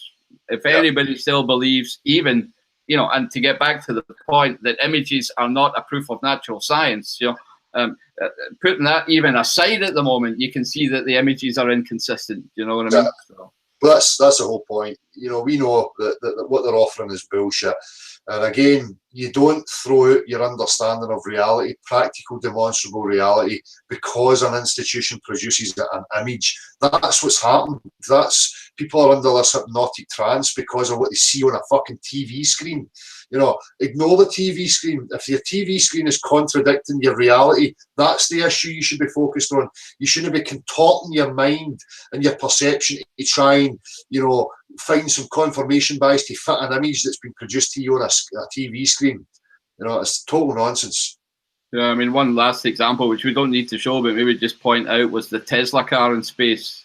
You know, that's another good one. People can Google and see the absurdity of that, you know. Yeah. We even had Elon Musk, you know, it's like elbowing you, saying, you know, you can tell it's real because it looks so fake. Now, that's a direct quote from Elon Musk. You can tell it's real because it looks so fake. Now, if that's not a twos up to people that should shake them out of this, you know, hypnotic trance that they're under, I don't know what is. You can keep believing it and have these guys take the piss out of you if you like, but, you know, you don't deserve any respect. You know, you really need to give yourself a shake. Yep. Yep. So, let me get to the actual video. So let me just firstly, so let's look at one of the articles, shall we? This was the Daily Record. Leigh Griffiths left speechless as Celtic star is pounced upon by flat earth disciple. So in that opening statement, you know, pounced upon, like, you know, I jumped on Leigh Griffiths in an alley and held him at gunpoint so that he would speak to me. Then we've got this flat earth disciple, like I belong to some institution or some cult that's had a label put upon it when I don't. I'm just an individual guy representing myself. and get out into the street asking questions of people, questions that I think are hugely important. So it's wonderful how they've swept that round, to make, us out to be some kind of religious nutters, whereas the opposite is true, where, we're the ones that are born into a religious cult, that believes in heliocentrism, so, they're, again, playing with words. Be careful with the words. So as we know, the mainstream media outlets are just propaganda machines, and they will spin things to whatever their agenda, whatever the narrative is. So they're always going to, this is a huge threat to these institutions and the people that make money from it. People have got investments in it, and they look to try and protect it. So things like the newspapers are just going to spin things in whatever way they're pushed to do. So it's not proper journalism. It's not objective. It's slanted, and it's always there to promote a particular agenda. If people don't realise that by now, I can't help you. I don't know what to say to you, And just one point, even the journalists that write these things, whether, some of them might be coerced into having to write bullshit that they don't believe in, but probably most of them do believe in it because they're under the same deception that we were under, I can remember very well apostolizing and telling people that, this and this and this is true based on the education that I thought was true. So these repeaters of stuff, it's just part of their nature. They haven't caught on to the problem yet, So again, I'm not saying all journalists are deceiving, cheating bastards. They should be doing more investigative, clear analysis, which I think is just sloppy and lazy, right? And the fact that they're pushing belief systems is just because they think ridiculous is also a good way, and it's because that's what they believe in. They're under the same delusions we were. So there's probably manipulative, lying bastards amongst them too. Don't get me wrong. These people are in the same situation as they're trapped within a system that dictates that they have to fulfil certain roles in order to get that. Their rewards, their pennies at the end of it, so they can survive and have the luxurious trappings. So people are invested and they want to protect that, which is totally understandable. But it's getting to the point now where as human beings, we need transparency. We need to break free from this manipulative, psychotic control aspect and start representing things with true transparency and realness, to the benefit of all rather than to the benefit of a select few. It's getting so outweighted now that this for me is inevitable. It was always going to happen because they're just getting so fucking greedy. They could have maintained their slice of the pie and gave people a better life, but they've just not. They've got so greedy that the balance has just gone so beyond it now. So it's time for change. And I'm not going to make excuses for these guys, these journalists anymore. They want to grow a fucking set and start fucking reporting properly. At least get two sides before you even put something in the paper. Not just take one aspect of it, spin it whatever way you like, and then come back and say, oh, would you like to say fuck off? And for that, it might mean they have to take a new job if they want to be that, intellectually honest with themselves, But again, that's their problem. That's the choice everybody has to make. And the time is now, people, as far as I'm concerned, But there's no point hanging around anymore. We've got momentum and we need to keep at it. Well, we have to appeal to them. If you're a human being that's fulfilling a delusion, what I mean by that is if you're a human being and you don't know what life's about, who you are, how you got here, where you are, and then you're chasing what you think is a life. It's just a delusion. It's a distraction. It's not real. So I would appeal to you on that level. Look, surely you'd be looking for a fundamental understanding of life and who you are and how you came to be. That should be at the forefront before you start to pursue any enjoyment. Because without that, all you are is a delusional monkey that's chasing pipe dreams and fantasies. And just because you have perceived success within a particular delusion or fantasy doesn't mean it's true or that it has any real meaning to it. It's just nothing. So, and as you've said many a time, I think that stems, that despair and how should I say, the horrible feeling that people had stems from this brainwashing that, we're on a ball and there's fuck all we can do about it. So just, dog eat dog, make the best of it. There's nothing you can do about it anyway. you know, they've got us into that, you know, apathetic state where we turn into, you know, moral monsters at the end of the day. And that's what people need to step out of. Exactly, exactly. It breeds narcissism, nihilism, you know, psychopathy. And you can see that evident in the world that we're living in right now, you know. Yep.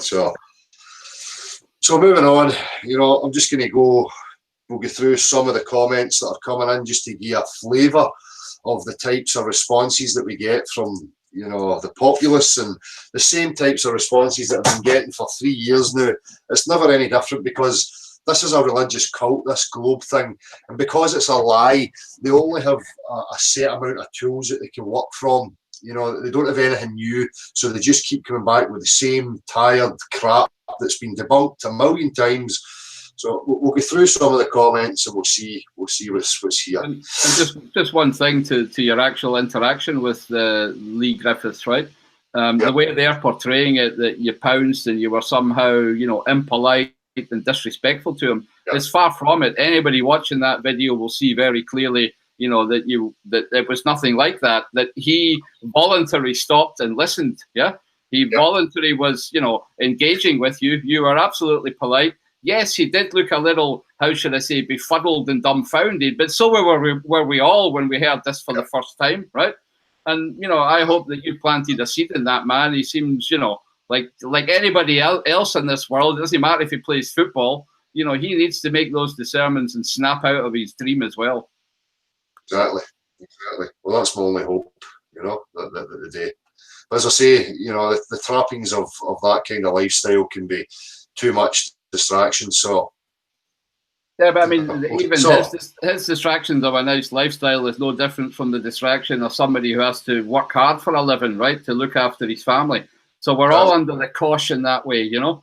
And maybe he just doesn't realize it because he has less financial or monetary problems, but it's still an illusion. So that's it. So on to some of these comments. We've got Jesse Bongo. A jet takes off and flies in a straight line, maybe stops to refuel, then keeps going on and on. Where does it end up on our flat earth? Pray tell, some mad flatter must have tried it, or perhaps not. Well, you know, for a start, you know, as we touched on earlier, how an aircraft fly depends on the understanding that the earth is a plane. The coordinates that are used, the descriptions of, you know, how an aircraft flies, its angle of approach, its angle of attack for takeoff and descent, fundamentally, you know, requires a plane beneath. The aircraft's goal is to maintain straight and level flight, which is achieved through different methods. One of the methods is a mechanical gyroscope that's fitted to it, that's calibrated to the level. And as that aircraft takes off, that gyroscope's telling them at every point when they're deviating from the level. An aircraft will take off, it will take its angle of altitude, it will level off, and it will fly at that level the whole way until it gets to its point of landing, where it will start to ascend. So it employs, again, planar geometry understanding and uses a Cartesian coordinate system. So what the point is that you're trying to make here is it's going to fly to the edge. No. You know, first and foremost, you have to look at your assumption of where you get the idea of an edge from. And circumnavigation on a level plane can run in circles. It's just that. So that kind of comment is just meaningless to somebody like me. I don't know what point you're trying to make. I don't know what you, Gav. I don't think there's anything I want to add to that. It's a fairly, you know, how should I say, silly comment to make, and it seems to be somebody who hasn't looked at it yet in any detail. So, they're just playing games. Yeah.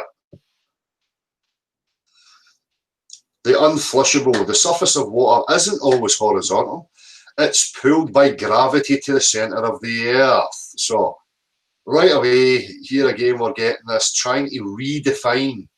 So, mental gymnastics. The surface of any body of water is always horizontal. That's just a fact. But he has to try and, you know, put a spin and a narrative on it of invoking a mystical force that they call gravity, that has the capability of giving vast bodies of water elasticity. that it can display rotundity and bends and shapes upon its surface. So it's nonsense. Yep. I mean, if they're going to sell us a ball with water wrapped around it, then they needed some excuse why it all stays that way.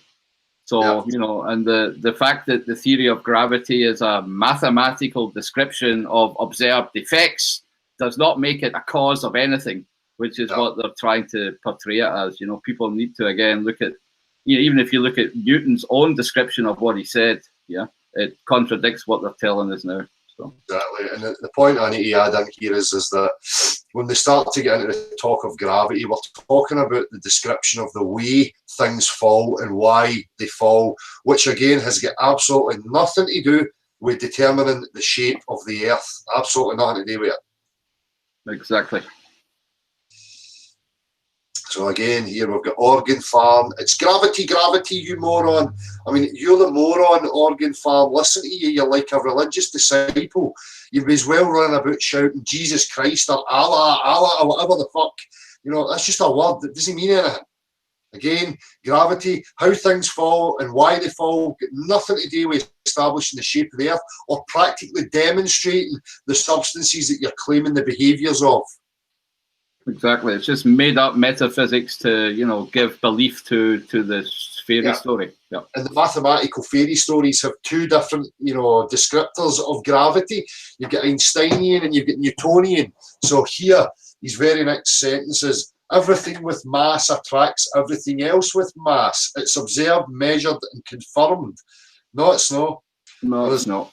No. There is no mass attracting any mass. You know, I've made this point before. My children are 4 times smaller than me. They don't start fucking orbiting me while I'm sitting on the couch. They don't all of a sudden feel like they're being pulled towards me. Right? There's no objects attracting any other objects unless it's a fucking magnet. Okay?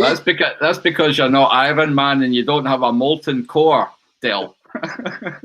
And you're not spinning. I mean, if you did all that, maybe your wains would be orbiting. Anytime we went near a mountain, we would be fucking sucked onto the side of it. You know, but then you're going to come out with your bullshit excuse. Oh, but Earth is getting to be. No, then you're just using circular reasoning. Then you're assuming and using your assumption as some sort of proof. You first have to prove, you know, your claim, which you can't prove because it doesn't exist. Okay, so again, how things fall, why they fall, the way they fall, got nothing to do with establishing the dimensions of the Earth. No, absolutely nothing. And remember, people, you need to believe in the theory of Spaceballs to be able to believe in the theory of gravity, right? So you're making an assumption, you know, right at the start. It's the same one about, you know, the eclipse of the moon shows that, you know, the Earth is spherical. But what people don't realize is that observable phenomena is already assuming that there is a vacuum and 2 balls that are getting in the way of each other, right? So people, you need to look at the very foundational principles of these arguments and see the circular reasoning in it. Yeah, exactly.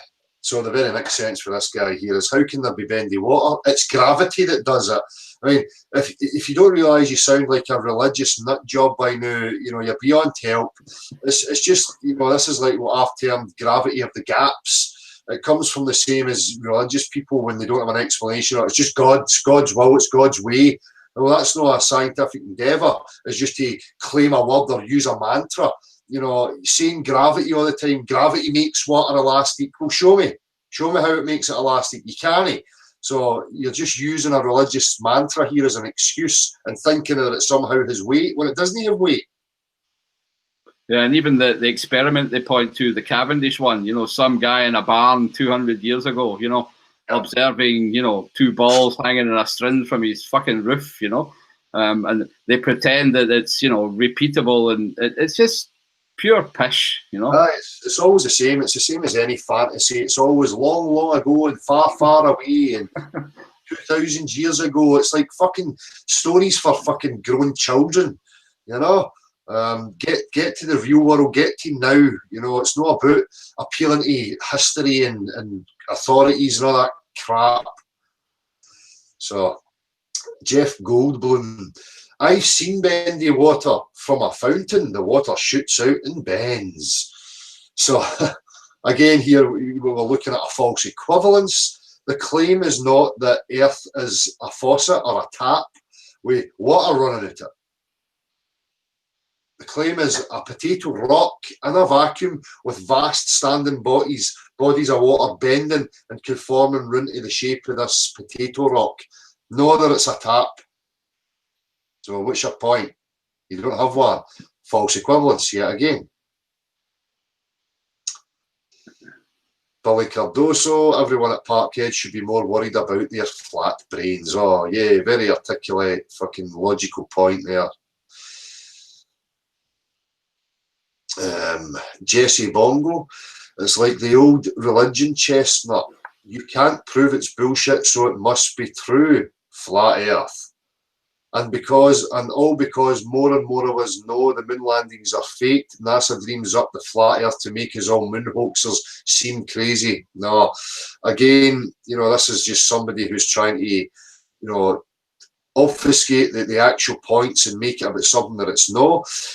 Saying that it's some NASA's agenda to say flat Earth doesn't detract from the facts and the points that we're actually making. Focus on that. Where is your practical demonstrations of the substances and the reality that you're claiming? You don't have any. So it's not that at all. Sorry. Yep, I agree. These arguments that the whole thing's a psyop, created to whatever distract. No way. That yes, there is psyop involvement in what it's doing, but people need to pull back to direct reality. We have observable facts and our own common senses to determine, as natural scientists, what this place is and how these natural phenomena work. And that's the thing people need to look at. Forget all the psyop shit. Exactly. So, Jamie Scott, who should I believe? Well, for a start, Jamie Scott, you shouldn't be believing anybody. You should be using your own fucking discernment and taking control of your own mind and figuring things out for yourself. So right away, you're off on the wrong foot.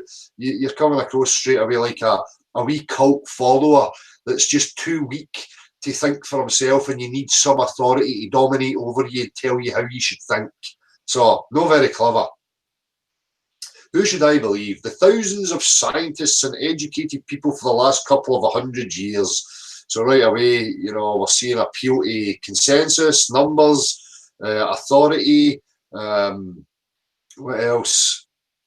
With theories backed up by practical experiments. There is no practical experiments to justify the absurd globe claims, Jamie Scott.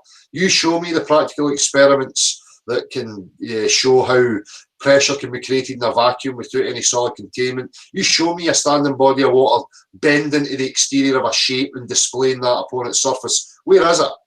Doesn't exist. Hard evidence and calculations that anyone can try, or, well, wait a wee minute, you're just believing.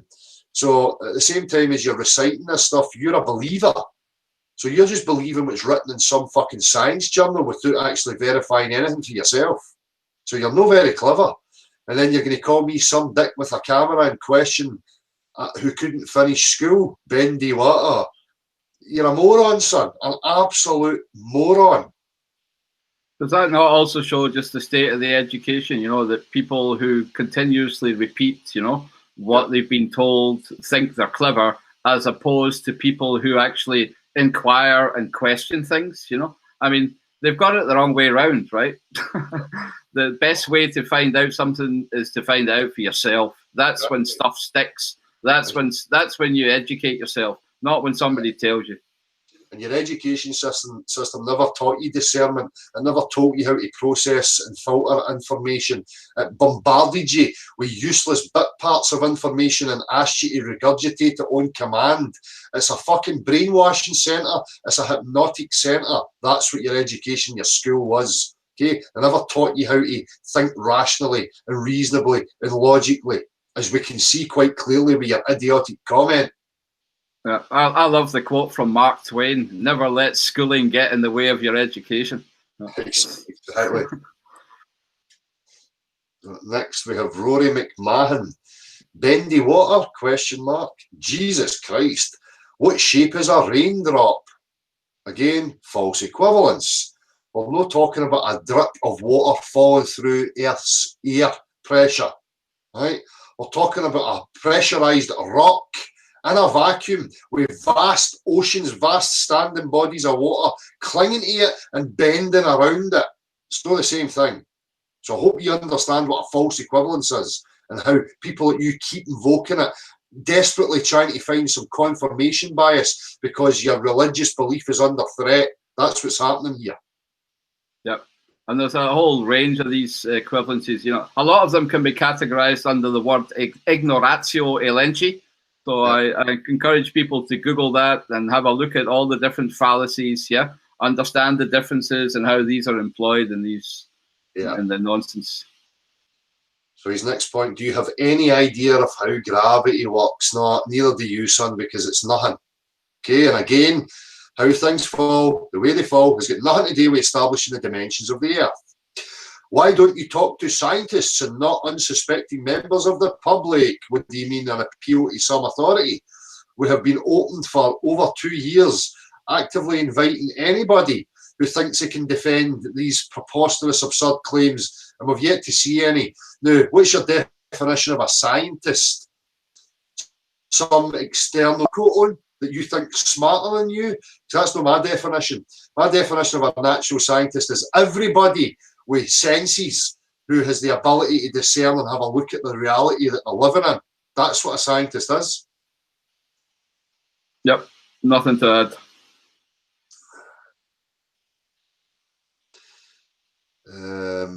Jamie Scott again. Can he answer a question? You keep repeating the same one, you uneducated fucking disgrace. So Jamie's getting a wee bit emotional here. He's a wee bit upset. I think Jamie's suffering the cognitive dissonance. His belief structure is being questioned and under threat, and he's now resorting to attacking, because that's usually what incompetent, illogical, emotionally unstable minds do. That's the behaviours they always display.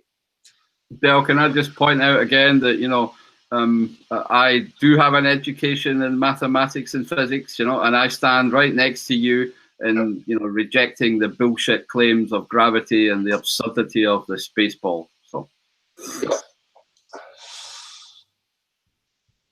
Michael Cairns, well, looks like I've came across the crazy section of YouTube. Bendy water question mark. Honestly, after the argument for a flat earth, I give up. It's not even worth arguing with you, flat earth believing lot on that basis alone. Well, it's not an argument, Michael. Objective reality is singular. There is no dichotomy. There is no two sides. There is no beliefs required. It is what it is. And human beings that make claims about objective reality are duty bound to practically demonstrate. So you can talk about arguments all you like. What you are is a fantasist with false ideas and beliefs that you want to battle against with other people with the same infliction that you have. Okay? So again, you're offering nothing. Very important point. They always set up these two opposing sides, what's called the debate. There's formal, how should I say, things that, you know, have to be adhered to in a debate. It's a setup, right? You got to take the bull between the horns and go straight through the middle to the objective reality. Yeah, and that is not up for debate. That is to be discussed. Yep. And it's something we all share, but don't let them embroil you in defending opposing arguments that are both straw men. That is, see through that shite. Yeah. That's a huge aspect that people come with, and they always say things like, oh, well, you're entitled to your beliefs, and I'm entitled to my beliefs. No, you are entitled to beliefs, but what you're not entitled to is to hold a belief to what objective reality is. It doesn't require belief. It is what it is. Yep, you can't argue with a hypothesis against the facts. So what we're getting here is people doing exactly that. Well, trying to argue hypotheses and mental gymnastics against the fundamental facts of the substances that we see in the natural world. So, and here we have this Ben Chapman, which is one of these reporter guys. Hi there, love the video, would love to use it for the Daily Star with full credit attributed to your channel if possible. Kind regards, Ben. Well, as I say, I don't know why Ben was asking, because it's in the public domain and, you know, it's there for people. What else? Oh, Gary Collingwood, you are a fucking idiot. Very articulate, Gary, very scientific and logical there, I'm convinced. Boom tish, the moon makes bendy water via tides. Oh, really? Boom tish. Where are you getting that? It's the Spaceballs. Just assumptions through a narrative that you've been told. Again, assuming that what they told you was true, although I've just showed you beyond any shadow of a doubt and told you why it's impossible that the claims that they're making, you know? So you have to go to your assumptions that you think the moon is a 3D space rock that's zipping through the vacuum next to us, and that's not true. You need to prove that first and foremost. When you look up at the sky, you see a circle that you call the moon. You don't see a sphere. Yeah, I mean, you know, just one point technically as well, where, you know, they say that the moon is orbiting the Earth, but if everything's moving, then there is, you know, this is a heliocyclical, you know, path that these objects are taking through the apparent, you know, vastness of space. So even their models of things going round in circles, you know, can't possibly be true. You know, they can only be approximations. I mean, I'm just pointing out an inconsistency in their nonsense, like. But it's not really an important point. Continue, please. That's right. So, you know, get X-slid gravity too hard to comprehend. Again, just coming and spewing the religious mantras that's got absolutely nothing to do with it, no practical demonstrations. And again, how things fall, why they fall, has got nothing to do with establishing the dimensions of the Earth. And again, yes, I was educated in all that stuff, so yep. Go and fuck yourself. Exactly. Pendulum 1824. You need putting car stairs, you loony cunt. Ha ha ha ha. Again, very articulate, very logical, very reasonable, very scientific. I'm convinced. You're shaking the foundations of my knowing.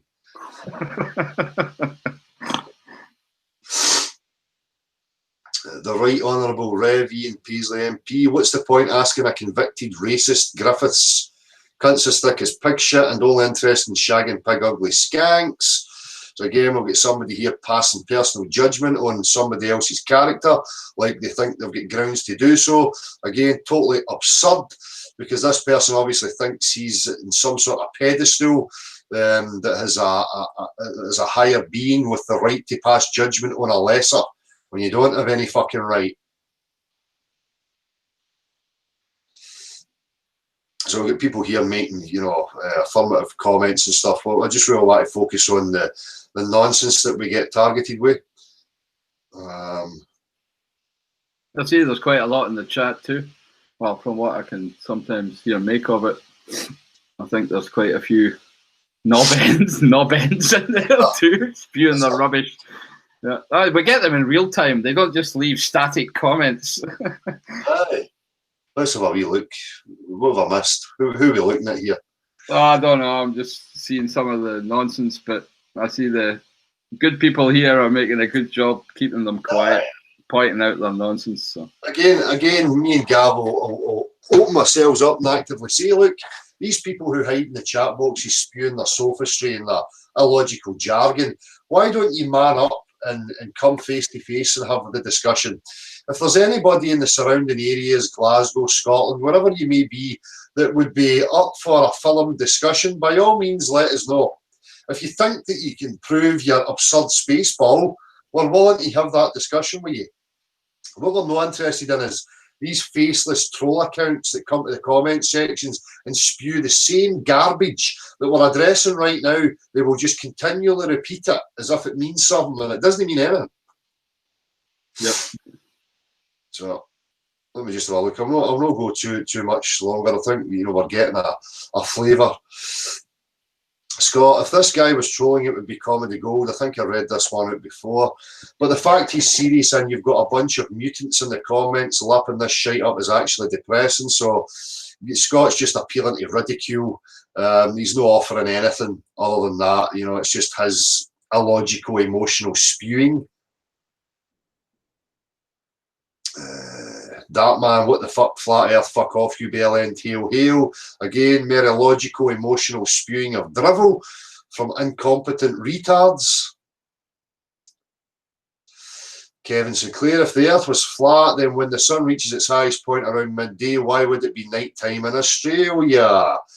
So again, we've got Kevin coming with his assumptions that the sun is another space ball that's 93 million miles away out in the vacuum of space, and that he thinks that that's true, and that's why he's coming and asking these absurd questions. Whereas, you know, if he had any kind of reasonable, inquisitive mind, he would contemplate the notion that maybe he doesn't know what the sun is. Maybe he doesn't know how far away the sun is, and that it may be a local. Maybe there's more than one thing that we call the sun. Who knows? And if it's a local light source, it's only going to light up locally, which you can see by dusk and dawn, and why the light fades gradually.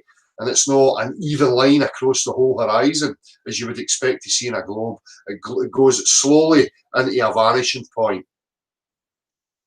So what you need to understand is your assumptions that you're coming with when you're making that point. What you're doing is that you're maintaining your belief in spaceballs and how that works, and then just replacing the globe with this flat pizza dish, and then trying to figure out how that would be possible. It's just because you're being illogical and stupid.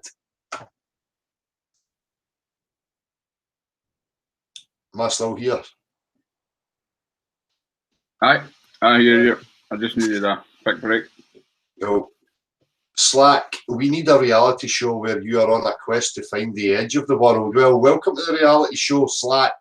That's exactly what people like me are pushing for. Full exploration, so that we can find out exactly what the limitations of this earth are and what's beyond, if there's anything. So, welcome to the fucking party, my man. I was just about to say the same thing, you know. He thinks he needs a reality show and we're fucking stuck in it, you know what I mean? Exactly. Come on. Valound, gravitation produces ellipses. Here we go. Again, people coming with these assumptions and these mantras that have never been proven and never been practically demonstrated. I'm not going to keep wasting my time with the same ones. Look at this guy, Jamie Scott again. Why do you want to believe the earth is flat? I fucking don't want to believe anything. I want to eradicate all beliefs, and that's what I've done. It's not a choice. It was never a choice for me to say, oh, by the way, I don't want to believe in the globe anymore. I want to believe in some other cartoon. No, it was a process of logical analysing my reality, looking at what was true, what was not true, what I could verify, what I could falsify, and I found the globe to be absurd. So it's not my problem that the earth is demonstrably level. It's just a fact. It doesn't require my belief.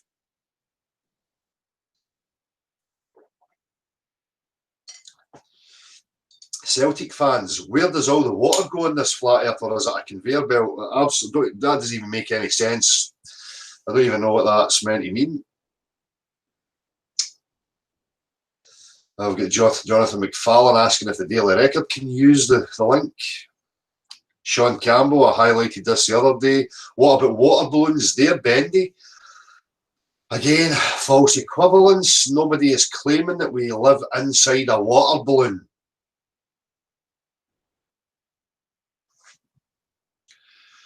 So, I'm just going to stop there because there's absolutely no reason to continue on with the utter lunacy that people keep offering, you know, as questions. And again, it just shows you, it tells me the gullibility and the immaturity, the incompetence of people that they ask these idiotic questions. Don't ask anybody questions. If you are interested in the topic and it takes your attention, it's up to you to have a look at it, to understand the claims that were being made to you, then to go and try and falsify, verify, you know, whatever you like about the claims that are being made to you. Then you will start to see that what they told you is utter bullshit. If you keep listening to other people and what they've got to say, you will be pulled from pillar to post and you will never have any resolve.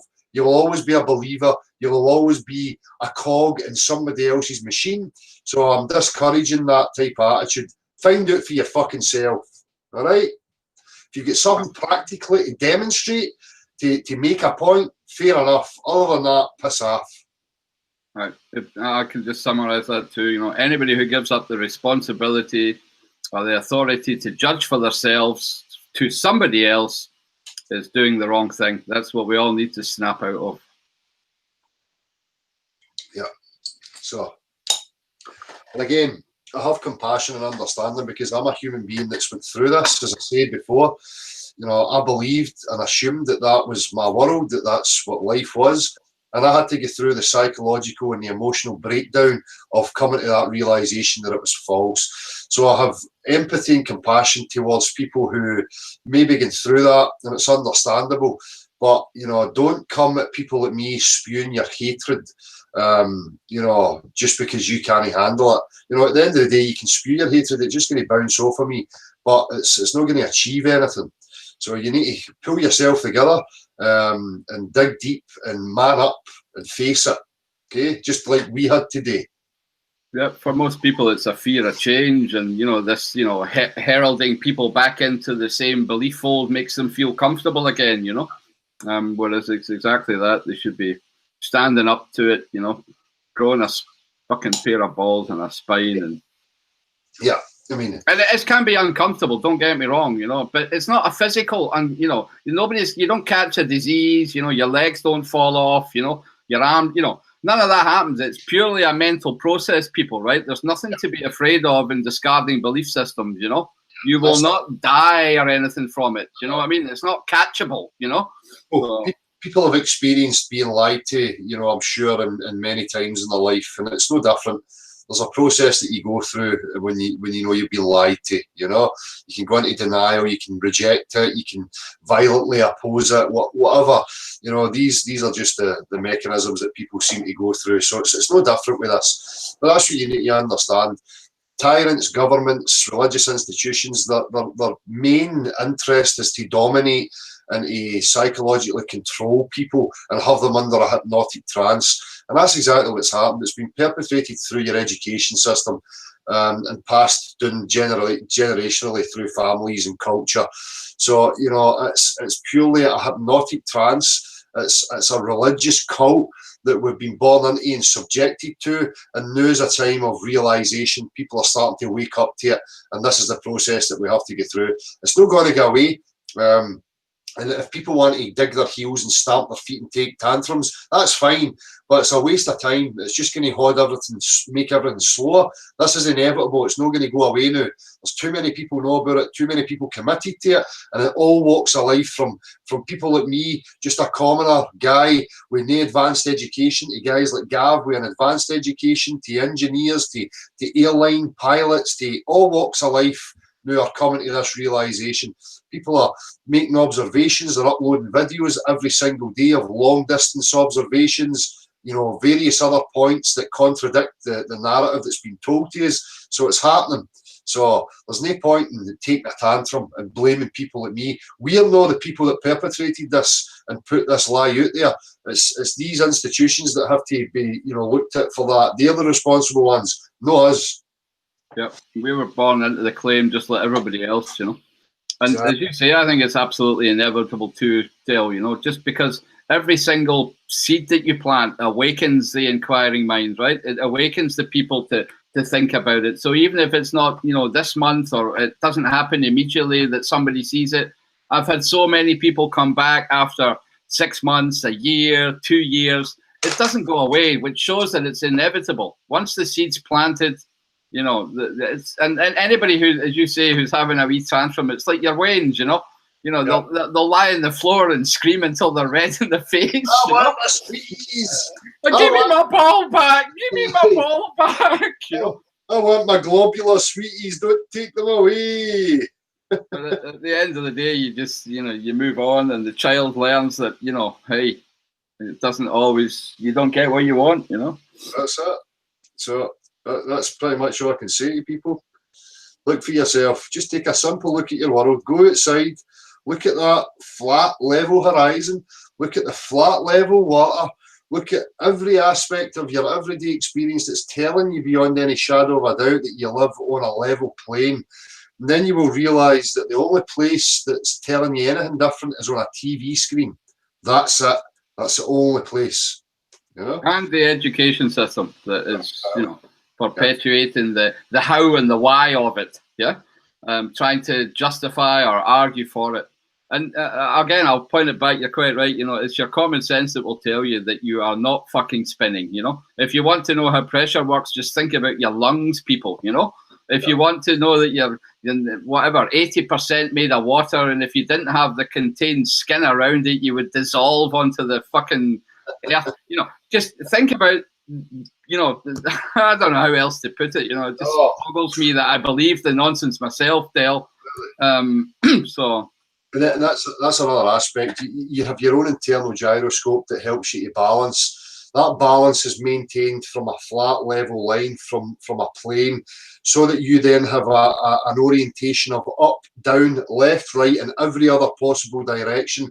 It starts and is calibrated from a level. That's a fact. So they have to rob you of that, rob you your senses, you know, develop mathematical jargon to explain why you don't feel any of these immense movements, or why you don't realise that you're walking around a ball, now walking upside down, and how people can be stuck upside down to where your point is, and that there is no up and down, and all these crazy mental gymnastics are trying to rob you of that, when every part of your experiences is telling you that you're still and that you're on a level plane. Fact. So. Yeah. Absolutely, and that I'd just like to cut to that point too. So, you know, we've talked a long time about, you know, ditch your beliefs, right, and believe in your common sense and your direct reality, because that's what we all share. And again, I'd just like to appeal to religious people out there who are on the side of the flat Earth, you know, please suspend your beliefs about metaphysical gods, and, you know, work together or whatever, you know, work for yourself to get this out, that the natural science is the one that's going to pull us out of there, because that's somebody we can all agree on and something we can all agree on. Whereas if we get embroiled in discussions about theism and creation, then that's just going to hold us back too. Yeah, well, we have the opportunity to free ourselves from this restrictive control and maybe pursue and find out more about the reality, how it came to be, what's beyond it, and whatever else. So I just mirror exactly what you said, Gav. We have to suspend the subjective ideas and wishes that people are holding on to, and focus on the objective. That's what's going to get us out of this mess, you know? Yep. Everything else is just going to keep us in fictive debates, yeah, which is exactly what they want. Yep. So we can't play their game. Sure. And on the topic of games, so the fact that, when I say play their game, you know, they use, as you've said often enough, it's a war for the mind, right? It's a war for your attention. So making use of Twitter or something like that, I'm going to do it as well, because I think that it's obviously an effective way to spread the message more. You know, people want 2-minute sound bites, right? And maybe they don't want to listen to a 2-hour, you know, hangout. So I think me and you have discussed about maybe making better use of Twitter to get the message out. But you know, people shouldn't think that we've swapped sides. We're just going to use the same tools that they use to fuck us over. We're going to try and use them intelligently to get our arguments across. So. Exactly. Well, I've always said that they use these methods to disempower people, to keep people in a hypnotic trance. So we can employ these very same tools, and we're using them to empower people and offer people real information. So there's a difference, you know. So I encourage people to that. If people want to, you know, click on the Twitter and then posts that are being made there, we can all share between each other and we can spread it out there, because as Gav said, people are in this frame of mind where they want wee sound bites, 2 minutes, something quick that keeps their attention. So we spoke about that earlier. We're going to try and focus our attention on making small snippets like that. So if people are there on Twitter, they can share them and freely to whoever they want, you know? Yeah, these sound bites are for me a bit like the little seeds we talk about getting planted, you know? If you can plant that wee seed with a twit or a tweet or whatever you want to call it, that, you know, then that should help. And, you know, it'd be great if Twitter was actually flooded with, you know, real natural science and common sense and observations, instead of all this, you know, belief and idolization of whatever pop stars get the biggest tits, you know. I mean, when you see what people actually use Twitter for, it's, you know, it's preposterous. I mean, I see it in my children, right? You know, the way they idolize the next musician. And okay, fine, I understand. I love music myself, but you know, we need to use these channels for real, informative, empowering knowledge, and get people thinking about the important things in life and not chasing all these ideas. Yeah, exactly. Spot on, mate. So I don't think there's anything else we can really add right now. You know, if any of these new people see any of this, I mean, there's loads of content that's there. We invite and welcome anybody to have discussions with us, make your points, but please don't keep regurgitating the same old tired garbage or just trying to insult. It's just not going to have any effect. We're too thick-skinned, too long in the tooth for that. We've been involved with it too long. These psychological aspects are just not going to work. We're talking about objectivity, not about people and persons, personalities and characters.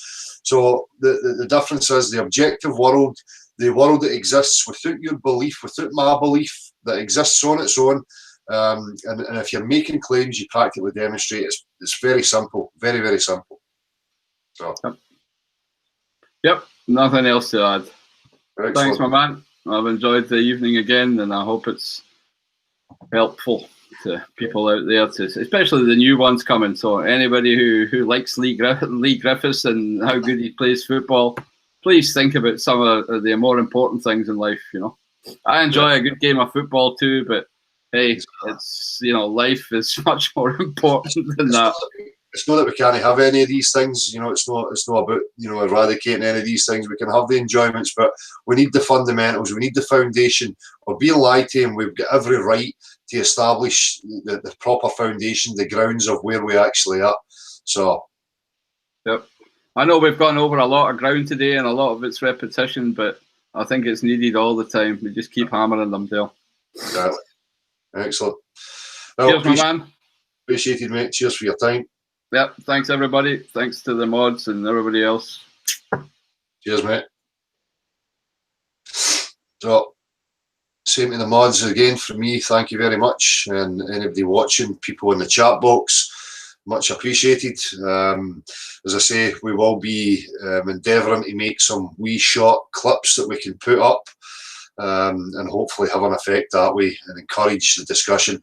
Remember, people, science, real science, is supposed to be about objectivity. It should never be owned by any institution. It should never be a closed book. Nobody should be being met with ridicule, you know, unless they're persistent morons that keep offering nothing but rhetoric, religious rhetoric. Then they're up for ridicule. But you know, when people are making salient, valid points about the objective reality and the substances therein, then, you know, the scientific community know that there really should be any institutional community, because science belongs to every human being alive, and that's where we need the power back. So, anyway, I'm not going to keep rambling. Much appreciated, people. Take it easy. See you very, very soon.